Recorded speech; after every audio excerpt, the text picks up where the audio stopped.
I'm Val Ackerman, Commissioner of the Big East Conference, and I'm checking out Scoop B Radio. Scoop B Radio in your area code, on the train, on the plane, in the office, everywhere you need to be. I am your host, Brandon Scoop B Robinson. It's always special when you have NBA alumni, WNBA alumni, and Big East family joining us today on the pod. No different as we have the Commissioner of the Big East, Val Ackerman, joining us. Man, what's going on? Hey, Scoop, great to be with you today. Always a pleasure. Always a pleasure. And the Big East is the staple of basketball, if you ask me. You've been at your post as commissioner for going on year 12 for you. What's it been like for you? Well, first, great to be with you, Scoop. Honored to be on the show here.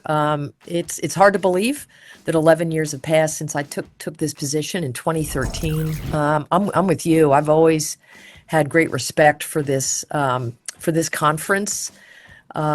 It's celebrating our 45th year this year, and the league really does have a proud history and a great track record. And in basketball, most of all, we've won championships in some other sports along the way, but the calling card for this group of schools over time really has been basketball. We're proud of our record the last decade. We've won 8 of the last 8 men's basketball tournaments played. We've won 4 in the Big East, which is hard to do. We've got this year some teams that I think will be in the mix, NCAA tournament time at the end. And then on the women's basketball side, very proud most of all to have UConn, whose coach Gino Auriemma just broke the all-time college coach career wins record a few weeks ago, truly in the category of greatest of all time quality coach. So we've had a lot of positive things to talk about and to be proud of over the last really 45 years. And for me, the last 13 have actually gone 12, I should say, have gone pretty quickly. Pretty smoothly, I'll add. And I've noticed more recently that the Big East has kind of introduced some nostalgia, if you will, with the Big East, the former or one of the older Big East logos. I've seen that kind of appear in different places. What was the schematics behind that? Well, when the Big East launched in 1979, there was a logo that got retired. There have been a couple of logos since then. Our current logo, which is on my shirt here, is the one that we've been using for the last, I don't know how many years. But there is a retro logo, the original logo, as you mentioned, has kind of caught on. I don't know, we unveiled it for something a year or two ago, and people said, gee, I like the look of that. I don't have a picture in front of me, but we have brought it back a little bit in some selected settings. And what I like about it is it does give a nod to the history of the conference. And we don't really at this point plan to bring it back for all purposes, but it's been fun to reintroduce it in, again, selected ways. And as long as our schools and our fans like to see it out there, we'll kind of keep it out there in a quiet way. I like that. Georgetown, Villanova, Seton Hall are some of the original Big East teams. I was always confused, and I'm curious. You added schools like Creighton. You added schools like Xavier. When I think of Big East, I think of New York. I think of New Jersey. I think of Washington, D.C. I think of upstate. Geographically, can you give me some logic with that? Because I'm confused. Well, it's a long answer because the reasons for the current composition have to do with the breakup of the old Big East, the league you're remembering so fondly, back in 2012, 2013, before I came on. Actually, the league went through tremendous change. A number of schools departed. They mostly went to the Atlantic Coast Conference, and in large part because of their aspirations in football. Leaving behind, if you will, the so-called basketball schools like Providence and St. John's and Georgetown and Villanova, Seton Hall, and then out west in the Midwest, DePaul and Marquette. So they were left behind, and they made the decision to themselves break away from the old league and take control of their destiny. Sure. and return to the conference's roots as a basketball-centric conference. And that's where the three new schools, if you will, Butler, Creighton, and Xavier, came in. They needed to be added to get the schools that broke away to a quote, a good number. And so that brought it to 10. All of those schools actually have very storied basketball histories of their own. Butler, of course, went to the Final Four back in 2010 and 2011. Xavier and Creighton have had, again, proud histories. They've sent players to the NBA. And there were sort of Catholic school politics at work there as well, because they were the same kind of school as the so-called Catholic Seven that broke away from the old Big East. So that was it. And then back in 2020, we added back UConn to make it 11.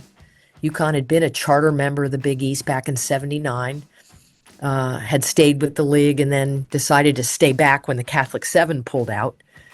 And so we were able to bring them back, in a win-win kind of a setup back in 2020.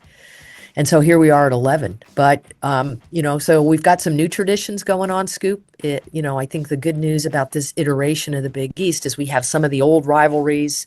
The history is still there. Playing at the Garden is still there.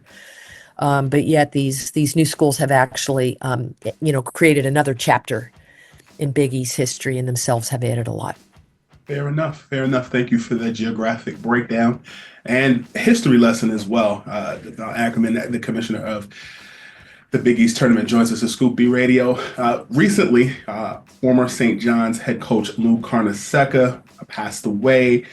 Definitely a staple within the Big East. Did you know him? And can you just share some of your thoughts and sentiments since the passing of Coach Carnesecca? Yeah, sure. Well, I did get to know him when I took this position. As you noted, up until recent years, he was coming out to games. Just kind of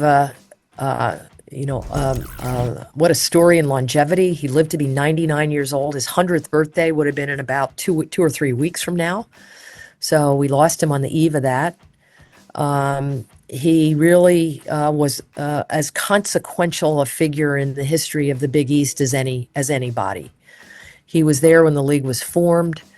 He had 24 seasons where he brought home 526, I think is the number of wins. Big East Coach of the Year, multiple occasions, Basketball Hall of Famer. And really, did so much for not only St. John's and the Big East, but college basketball. So while it wasn't entirely unexpected, his passing at age 99, I think for many of us, it was a moment to reflect on what he meant to a lot of people. And I was at the funeral, which was recently, and was very well done. It was clear he had tremendous respect and admiration from so many that he had touched, not only because of the kind of coach he was, but the kind of person that he was. So I have fond memories of him from getting to know him over the last decade or so. And he really did represent a golden era for the Big East. And I know for the people that he was closest with at the end, he'll be greatly missed. Yes, he will. Lou Carnesecca was a staple in St. John's, the Big East, New York City at large. Notable names like Mark Jackson, Chris Mullin, Metta World Peace, and others, and then Ron Artest and others were definitely part of that Red Storm tradition. Speaking of golden era, your resume in and of itself, to me, is impressive because you've bridged the gap between USA Basketball as well as the Big East, as well as being the founding president of the WNBA. And that was where I really started to pay attention to you, because early on when the league started, because it's popular now to talk about the WNBA, but you definitely put on your hard hat, your work gloves, and was part of that process dating back to when you worked in the league office with then Commissioner David Stern. What was that process like informing the WNBA and you transitioning from the NBA office to the WNBA? Well, it was an honor for me to spend 16 years at the league office. The first 8 were on the men's side. I started out as a staff attorney working for now NHL Commissioner Gary Bettman. He was back when I started at the league, he was the general counsel of the NBA, and I was I think the fourth lawyer, including Gary, in the department, the first woman lawyer hired by the league. It was a dream job to work there. Something I had aspired to after I got out of law school was to work in sports, and that opportunity came true in 1988. So I spent, my early years there working on men's, the men's side.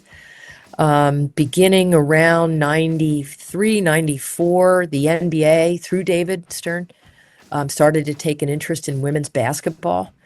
And because of our partnership with USA Basketball, which runs the Olympic team, the national team program, we kind of had a way to begin supporting the USA Basketball women's team in concert with the 1996 Olympics in Atlanta.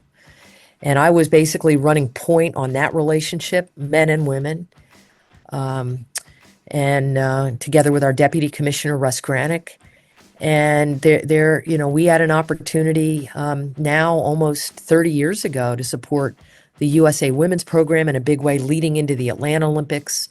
Team did a 10-month tour before the games where we were able to basically gauge level of media, sponsor, fan interest in women's basketball. We had great players on that team, Hall of Famers, Cheryl Swoops, Lisa Leslie, Rebecca Lobo, many others were part of that group. And that really laid the foundation for the WNBA, which I give all the credit in the world to David Stern. He was the guy that needed to green light that in order for it to happen, and he did. But he was the one that convinced NBA owners at that time that this was an investment that the league needed to make to solidify its control, if you will, its stature, its contributions to the game of basketball. And so it's a long story, Scoop, of how the league started, but I was at the ground floor of that. I was named president of the league right after the Atlanta games. And those first couple of years really it was extraordinary to be part of the this new property, if you will, that had the NBA name embedded in it. So the standards were very high. The aspirations were big. And we had great years early on, averaging more than 10,000 fans a game in our second year. Lots and lots of interest at that time. And then things did sort of level off. And so for me to see, it's been gone a while, but for me to see what the league has done over the last couple of years in particular, and how people are so respectful now and are following women's basketball so much more closely than they did, say 10 years ago, 5 years ago, it's a great feeling to know that the foundation that we laid now 28 years ago is kind of, I'm mixing analogies here, but bearing fruit in some really powerful ways. So hopefully the league, is going to be on a even, stronger and faster upward trajectory at this point.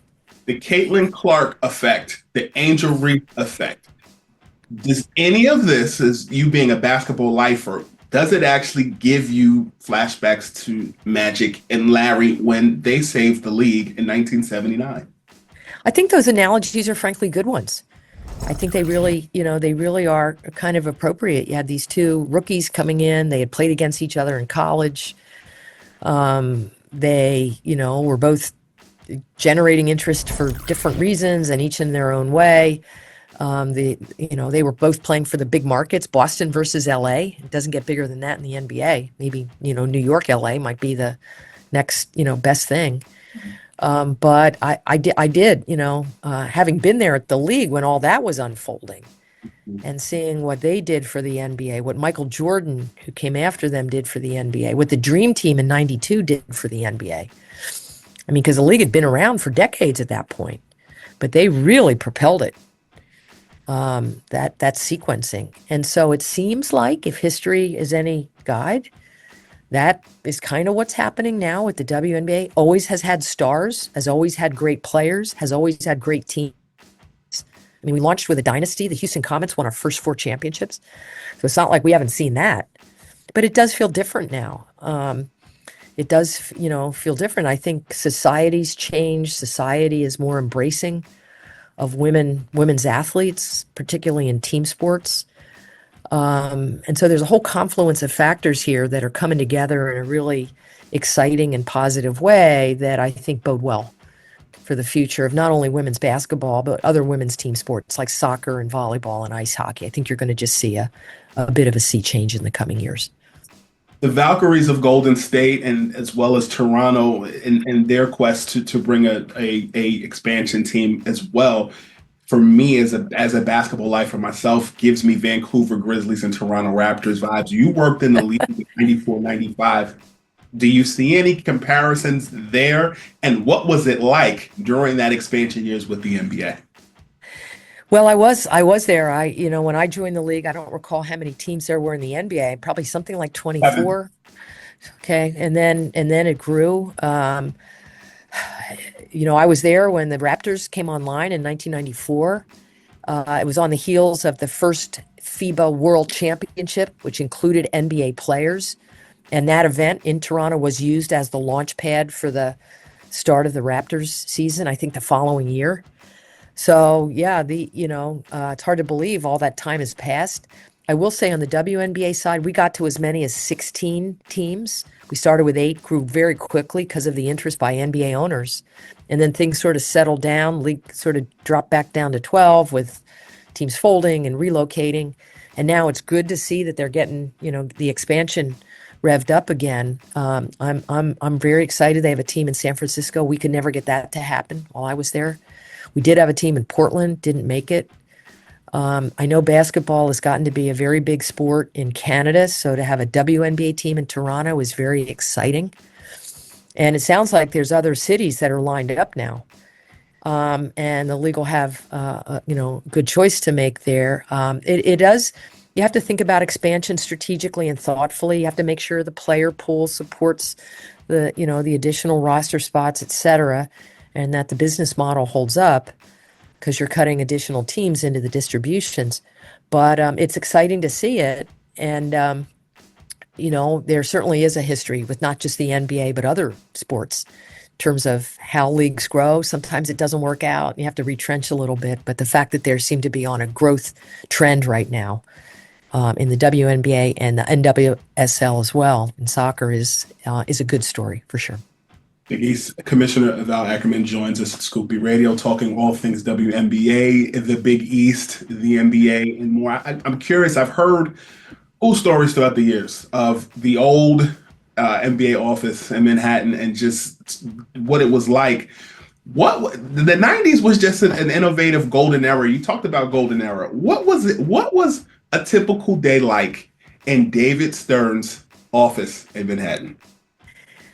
Well, I mean, it's a great question, and there's so many of us that have stories about what you described here. It really was a very exciting time to be part of the league. You felt like you were on the ground floor of just so many exciting initiatives. When I started in '88, the league was kind of beginning to sort of get traction and looking around. David was looking around to see areas where he could get investment, and he was brilliant. He could look around corners and just know that international was going to be a thing, that technology was going to be a thing, that women in basketball was going to be a thing. And so to be part of the launch of the WNBA, the Dream Team, what David was doing with NBA TV, the gains that were being made with network relationships, what he saw in terms of the importance of community service and engagement with community and important causes. We were, the development of the All-Star Weekend. It was a game, for God's sakes. It was the All-Star game, and then it all of a sudden became the All-Star Weekend, and all these bells and whistles got thrown at it. Now it's just as an important event as it comes for the league because so much goes on in that 5 days or so. I mean, we were all part of that, and David was he was the ringleader. He was the strategist for everything. He built an incredible staff, people that I'm still good friends with because of those memories of working together in that environment. The league grew dramatically. After I started, when I was there, we were at less than 100 people. Mhm. And then it just sort of doubled and tripled in size over the next decade as business started to boom. And David convinced the owners that additional investment was needed to keep that going. And he was right. So I made a lot of friends. We did a lot of important work, I think, in terms of developing the sport. And, Adam Silver's obviously done a terrific job in keeping the league going and growing over the last, I don't know, now 10 years plus years since David retired. I think it's pretty cool that the Big East has their games on Fox Sports, and they're still using or they are using, they were licensed the NBA on NBC's theme for those games. And you were in during that process of the NBA when the NBA and NBC was doing their thing. I'm curious just to know from your perspective, do you know if Fox will still keep that theme when the new TV deal with the NBA and NBC comes about? Well, we're very excited about our new TV deals you mentioned. We re-upped with Fox back in June for another 6 years, starting next year. They brought into the mix NBC Peacock and Warner Brothers Discovery. So we'll have those those groups of networks with us as well. Um, and we've been very proud to be in business with Fox Sports. I mean, they took a leap of faith with the new Big East that I described earlier on the show. Back in 2013, they at the time were launching FS1 to compete in the national sports cable space with ESPN. And so they saw in the Big East quality wintertime programming, tonnage. And so that's been a great relationship, certainly for us, in terms of the visibility and the exposure, the credibility and the revenue that's afforded our group of schools. Um, we've tried to do some innovative things with Fox around college basketball, around access and some enhanced technologies during games. And so I do expect this kind of partnership, as strong as it's been, to continue with the new deal when that kicks in next year. Our new deal will have more games on streaming than we've had up until now. NBC Peacock has leaned in and has a healthy package of games that are going to be on their outlet. The NBC relationship does harken me back to the early days of, my tenure at the NBA when the NBA was in business with NBC. And David and Dick Ebersol in particular were sort of partners in Mhm. that relationship.